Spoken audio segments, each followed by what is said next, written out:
Update. Am I the a-hole for not caring about the company image after my boss stole from me?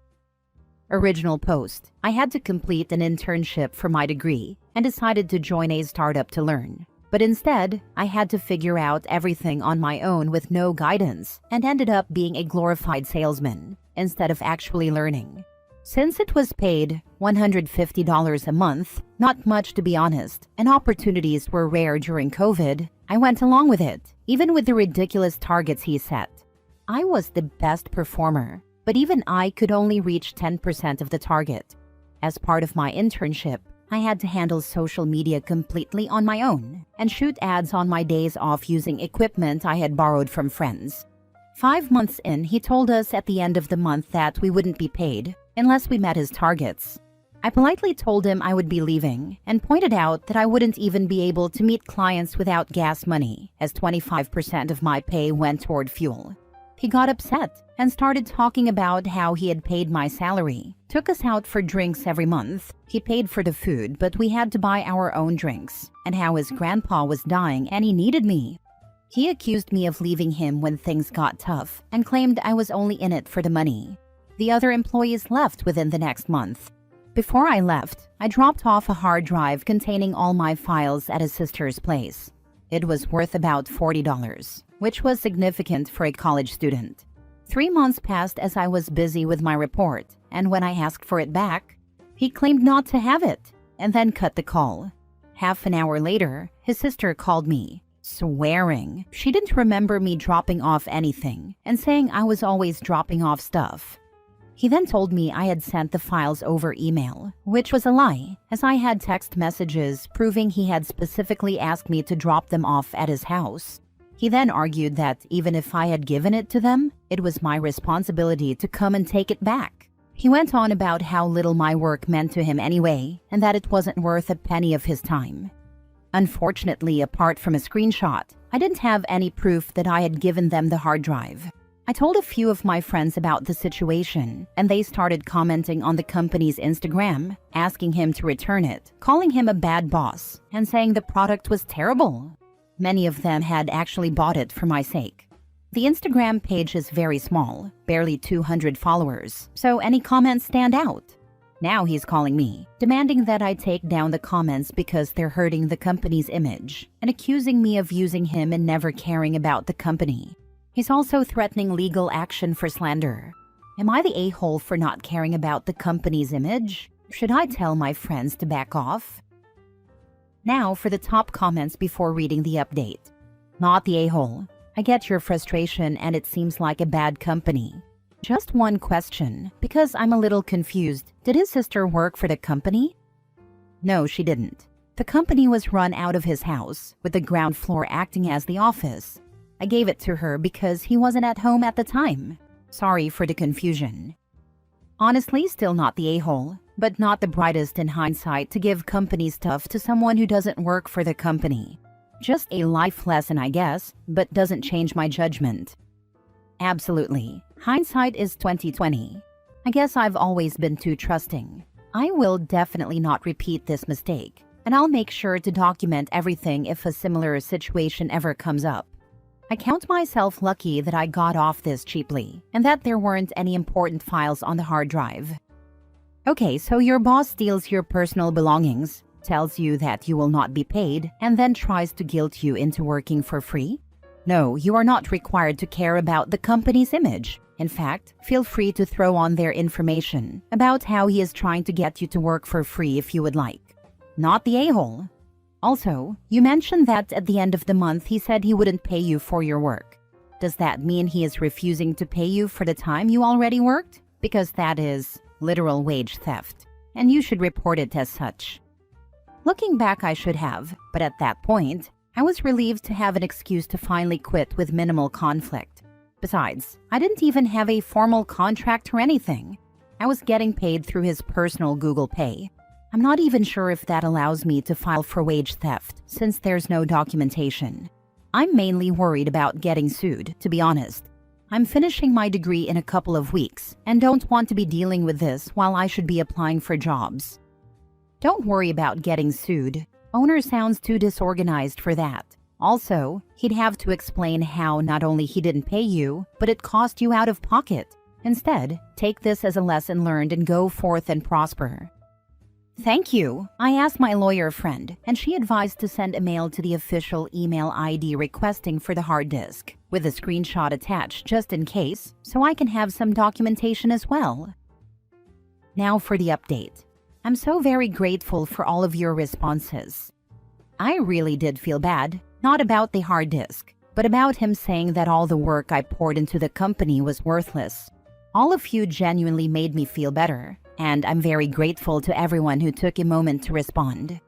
After my friends had posted, I got a message the next day from his sister, who said I was being inappropriate and that it showed a lot about my character. I thought this was rich coming from someone who was either A, willing to lie to my face just to save her brother's ego, or B, so completely inept that she didn't even remember me giving her the only thing I had ever given her. I really had to resist the urge to respond, since my lawyer friend warned me that they might be collecting evidence against me. Later that night, around 10 p.m., my dad got a call from my ex-boss, threatening me with legal action. My dad, God bless him, didn't even know who he was, and told him he shouldn't be disturbing people at night before cutting the call. Only afterward, when my mom asked who it was, did she inform him that it was my ex-boss. My dad just shrugged and went back to scrolling memes, which gave me a mild chuckle. My mother then asked me about the situation, and I explained everything he had done. She ended up calling him, and my ex-boss ended up pleading with her to stop the Instagram reviews. He even offered to come over and talk to me. She pointed out the hurtful comments he made about my work and the unpaid salary, before cutting him off after saying she would see what she could do. She then sat me down and told me I could choose to bear a grudge or forgive him. She said it was my decision, but she felt it was pointless to carry on, since his company seemed doomed anyway. At this point, I guess I'd had enough as well, and I decided to cut him some slack. I asked my friends to knock it off and thanked them for their support. I didn't ask them to delete their comments. My ex-boss could do that himself. Afterward, the venture capitalist who was investing in the startup apparently heard about the incident, scolded my boss, and even offered to compensate me for the hard disk. He was well aware of my work for the company and was skeptical of my ex-boss's description of the event. I'm fairly satisfied with how things have turned out, and even more than getting my hard disk back, I'm just happy to have gotten some sense of closure. For a month after leaving the job, I hadn't really slept well and I found it difficult to talk to new people, which was odd for me since I was a complete extrovert before that. I'm hoping it'll get better with time and that I'll be back to my usual self soon. Once again, thank you all for your support. I never saw, but did you inform your college of what he did? They need to know so they can remove your old boss from the list of places to intern. Yes, definitely. Save the next poor bugger the trouble. Great. Did you get the compensation? Haha, yep. Got the money deposited last night. Nice. You should perhaps talk to the investor and see if they are hiring. I did consider it, but at this point, I want to put this whole thing behind me and start afresh. Your boss has no business sense. That ship will probably sink with or without your involvement. Next story. Update. Am I the a-hole for taking my friend to court after she kicked me out of the bridal party for cutting my hair? Original post. My best friend is getting married this June, and I am one of the bridesmaids. Her bridesmaid trip is set for the end of May in Chicago. We will be driving there, and the trip will last 4 days. However, I no longer want to attend. We have already booked the Airbnb, which was $176 per person, and I have paid my portion. Her demands for the wedding have gotten out of hand.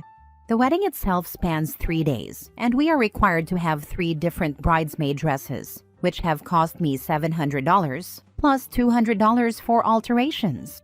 Makeup for the weekend is $225 per person, and I haven't even bought my shoes or jewelry yet.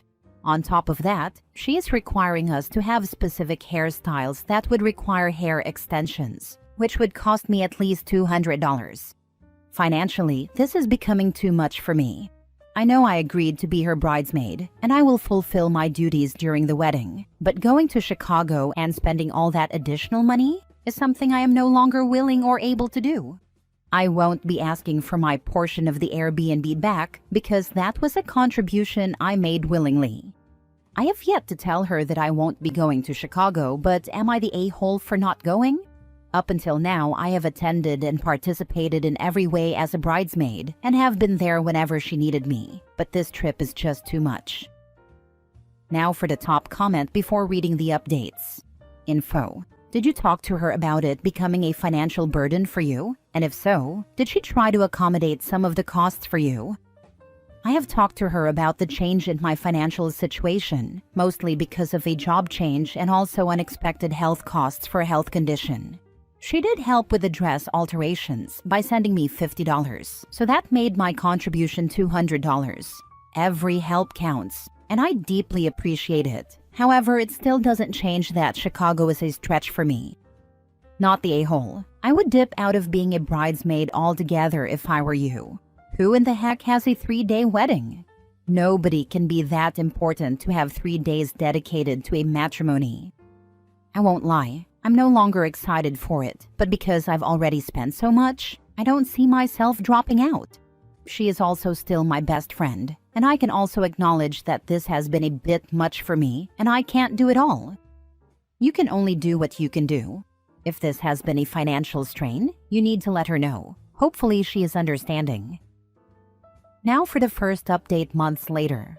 For my friend's 3-day wedding, I had to buy 3 different dresses, including alterations and specific shoes, which totaled over $700. She also wanted specific hairstyles for each day. Unfortunately, starting in March, my hair began to deteriorate. Due to health reasons, my hair was falling out in chunks, and in May, I made the difficult decision to cut it. I told the bride about my decision 2 weeks before the wedding, and she didn't say anything negative at the time. The following week, she came over to my house, and just as she was about to leave, he brought up her concerns about my haircut. I reassured her that it would still look good, even though I wouldn't be uniform with the other bridesmaids. The next day, I received this message. After our recent conversations, I'd like to remind you of my boundaries. I've been very accommodating and graceful, but I can't allow you to disrespect me. As you know, my wedding has been something I've dreamt of for many years. My husband and I have invested a lot of money into the video and photos of this day, and as we reflect on this day in the future, we want to see our vision reflected in the memories. Since I asked each of you to be bridesmaids, I've been very clear and communicative in my requests. The timing of your decision to cut your hair and not inform me in advance is very upsetting to me. I would have felt respected if you had communicated with me more than a week prior to the wedding, so we could have worked together to find a collaborative solution. Your inconsistencies have concerned me, and while I sympathize with your health concerns, I'm not willing to compromise my vision to accommodate you or anyone else when you could have informed me in advance, and we could have found a better solution. Since this is something you can no longer fully commit to, I need you to please step down from participating in my wedding. This was 3 days before the wedding. I immediately sent her and her husband an invoice, asking them to reimburse me for the dresses and shoes, keeping in mind that one of the dresses is still in her possession, even though I paid for it. Neither of them replied, so I decided to take it to court. I was told I was inconsistent and selfish after I had spent the past 2 weeks helping her plan the wedding shower. I worked with another bridesmaid to surprise her with a bridal shower after our bachelorette trip had to be canceled. I spent hours helping her with wedding details. When she asked me to help her tone up before the wedding, I sent her a personalized workout program and even went with her to the gym to show her the ropes. When I agreed to be her bridesmaid, I was more than willing to oblige with what she asked, even if it required a lot of time and money. So, am I the a-hole for taking her to court because she kicked me out for cutting my hair? Not the a-hole. Should have had the lawsuit served to her at the altar. I'm an attorney. I know process servers who would do this without a single heartbeat change. Not the a-hole. Not one bit.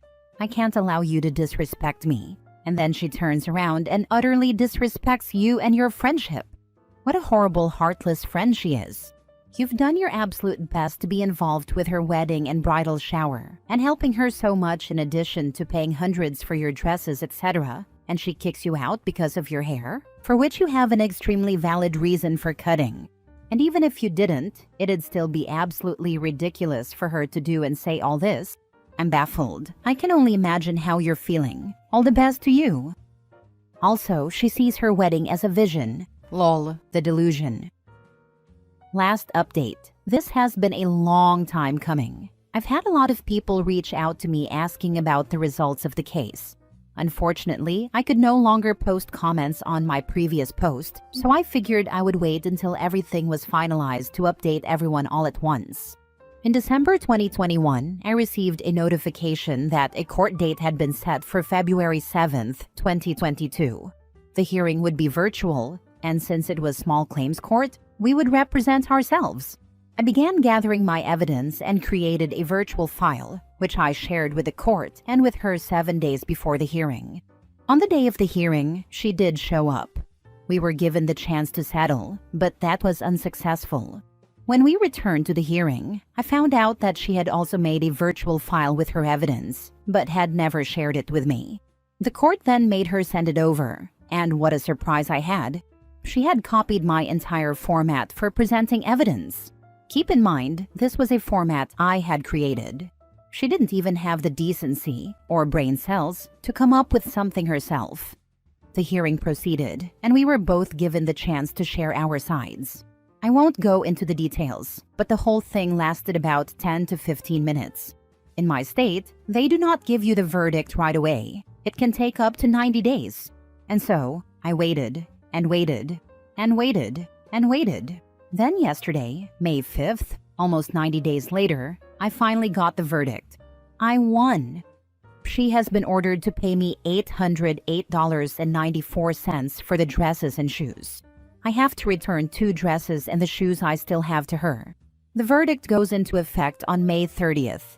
I don't see her appealing it. Fingers crossed that she doesn't. All in all, I am very happy with the outcome and so ready to close this chapter. Thank you to everyone who has been so invested in this with me. I hope this was the season finale you were looking forward to. I'm so glad for you. In the first place, you had to cut your hair for health reasons, and your friend was more concerned about the vision of her perfect wedding than your health. I'm sure there could have been some solution, like hair extensions or a wig, if you had agreed to that. Instead, she just kicked you out. It's only right that you got reimbursed for all that money. Wigs are expensive, and so is installing them. In my opinion, this was a blessing in disguise.